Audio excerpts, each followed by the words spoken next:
lobes. Noah remembered there were 8 total lobes in the brain. He would only need to pass through 5 to reach the spinal cord to send his motor message. Some lobes had 2 tunnels acting in different sides of the brain. Noah decided to investigate the parietal lobes to see what he could find and get started to feel his axon-ending feet lifting off the ground. Noah found himself floating in a bubble. He began to realize this lobe was responsible for helping him know his place in space.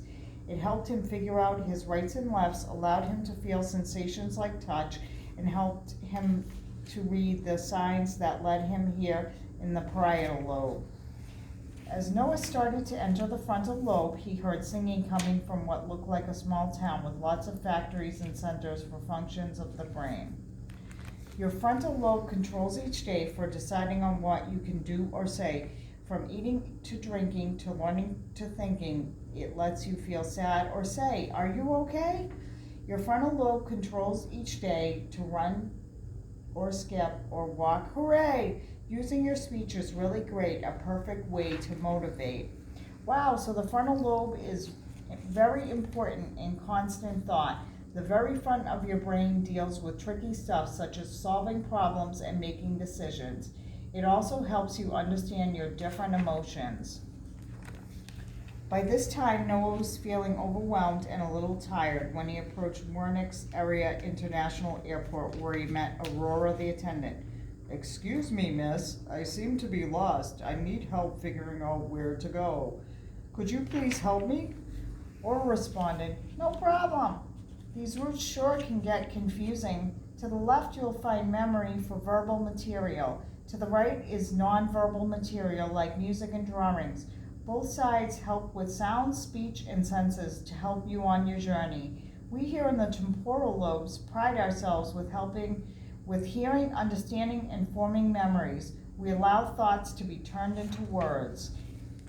As Noah flew through the air, he found himself surrounded by hot air balloons, each responsible for different specific function of the temporal lobe.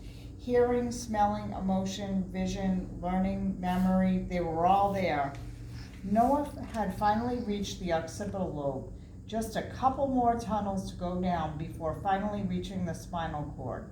As he entered, he noticed the tunnel was dark and he could hardly see anything. Then all of a sudden, Noah suddenly found himself in the ocean with a pair of sight goggles. As he looked around at all the beautiful ocean water, sea creatures, and plants, he realized this entire rear portion of the brain allowed him to have full color moving picture of the world around him. After drying himself off and returning his sight goggles, Noah at last reached the cerebellum, and he knew he would have just one final lobe to reach the spinal cord. While passing through the cerebellum, Noah found himself on a tightrope, trying to find his balance so he wouldn't fall. Noah learned that the lobe controlled his coordination of movement, balance, equilibrium, and posture.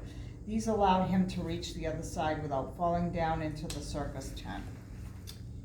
Your brain buzzes and fizzes with electrical and chemical signals. Messages zap from your head to your toes and back again, carried along a network of tiny cells that Noah and his friends are part of.